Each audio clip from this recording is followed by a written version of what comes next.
Hai, perkenalkan nama saya Brigita Ayukinanti dengan NIM akhir 110 dari Prodi Manajemen kelas C. Hai, perkenalkan nama saya Nindya Wiguna Pinasti dengan NIM akhir 128 dari Prodi Manajemen kelas C.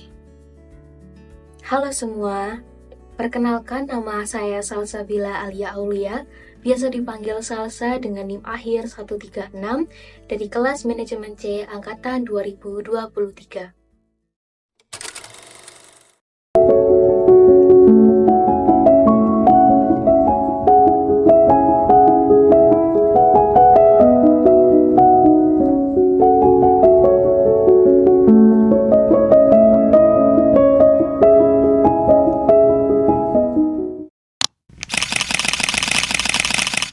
Di daerah istimewa Yogyakarta akibat ditutupnya TPA Piyungan tanggal 23 Juli hingga 5 September mendatang. Inilah penampakan depo sampah di Kota Baru, Kota Yogyakarta pada Selasa 10 September 2024. Terlihat hamparan sampah menggunung hingga ke tepi jalan. Sudah di tempat yang menimbulkan pencemaran lingkungan. Saya Menteri akan memerintahkan penyidik untuk melakukan langkah-langkah serius di TPA ini. Saya tidak akan mundur dari penegakan hukum. Saya ingin siapa yang bertanggung jawab terhadap TPA ini diseret ke pengadilan. Saya mau serius, Yogyakarta bersih dari sampah. Masalah sampah di Yogyakarta telah menjadi isu yang semakin mendesak, terutama sejak diberlakukannya kebijakan desentralisasi pengelolaan sampah.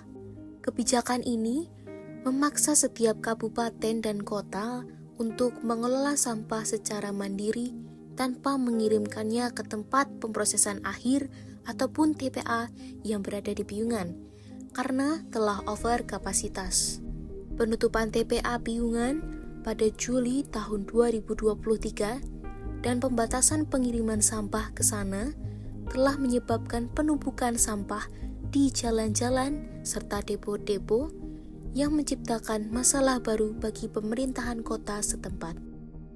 Contoh kasus yang terjadi pada salah satu berita yaitu Romo Mutiara Andalas SJ yang disalib di atas tumpukan sampah di Kota Baru, Yogyakarta.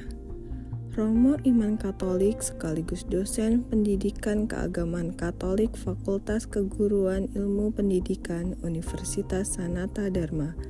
Romo Andalas memberikan pernyataan bahwa aksinya merupakan wujud keprihatinan terhadap produksi sampah yang dihasilkan oleh warga Yogyakarta. Menurut beliau, situasi darurat sampah di kota Yogyakarta sudah melampaui batas normal. Namun di sisi lain, pemerintah masih minim dalam penanganan. Keprihatinan terhadap darurat sampah sebetulnya sudah beberapa tahun lalu muncul. Tapi sepertinya respon dari pemerintah kok minim, jawab Romo Andalas saat diwawancarai di ruang kerjanya pada Kamis 21 November 2024 pada sore hari. Kampus 5 Universitas Sanata Dharma berada di dekat depo sampah RRI. Tepat di balik tembok depo berdiri sebuah kapel. Ketika angin bertiup, bau menyengat dari timbunan sampah masuk ke dalam tempat ibadah. Saya memilih cara Katolik dalam aksi protes. Dari kapel kami ada perayaan bertepatan dengan Jumat pertama. Bersama dengan mahasiswa dan mahasiswi, saya melakukan aksi tersalib di atas gundukan sampah, ungkapnya. Dari permasalahan sampah yang terjadi pada lingkungan sekitar Yogyakarta, universitas mengambil langkah untuk membantu mengurangi permasalahan sampah yang ada. Seperti pada Sabtu 2 Desember 2023, Biro Layanan Umum Universitas Sanata Dharma menyelenggarakan kegiatan pelatihan pengolahan sampah bagi tenaga kependidikan di lingkungan Universitas Sanata Dharma. Kegiatan pelatihan yang dilaksanakan di ruang seminar Lembaga Penelitian dan Pengabdian Masyarakat Universitas Sanata Dharma menghadirkan narasumber Ibu Probowati, Kepala Unit Pelaksanaan Teknik Dinas Pelayanan Persampahan Dinas Lingkungan Hidup Kabupaten Sleman.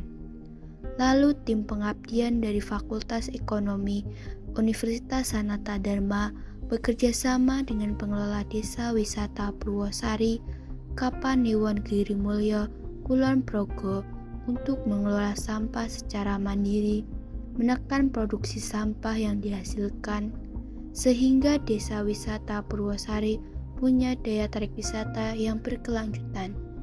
Diketuai oleh Ibu Lucia Kurniawati, salah satu dosen ekonomi Sanata Dharma, bersama timnya menjelaskan pengelolaan sampah secara mandiri yang belum menjadi perhatian khusus bagi pengelolaan desa wisata, yang seharusnya penanganan sampah juga perlu diperhatikan. Sebagai kesimpulan, permasalahan sampah di Yogyakarta memerlukan perhatian serius dari berbagai pihak, termasuk pemerintah, masyarakat, dan lembaga pendidikan. Langkah-langkah yang telah diambil oleh Universitas Sanata Dharma dan berbagai inisiatif lainnya menunjukkan bahwa pengelolaan sampah secara mandiri dan berkelanjutan dapat menjadi solusi yang efektif. Namun, untuk mencapainya, kolaborasi yang lebih kuat dan kesadaran kolektif yang lebih tinggi sangat diperlukan agar kota Yogyakarta dapat bebas dari masalah sampah dan menuju lingkungan yang lebih bersih dan sehat bagi warganya. Jaga lingkungan tetap lestari dengan buang sampah pada tempatnya. Sekian dari kami, terima kasih.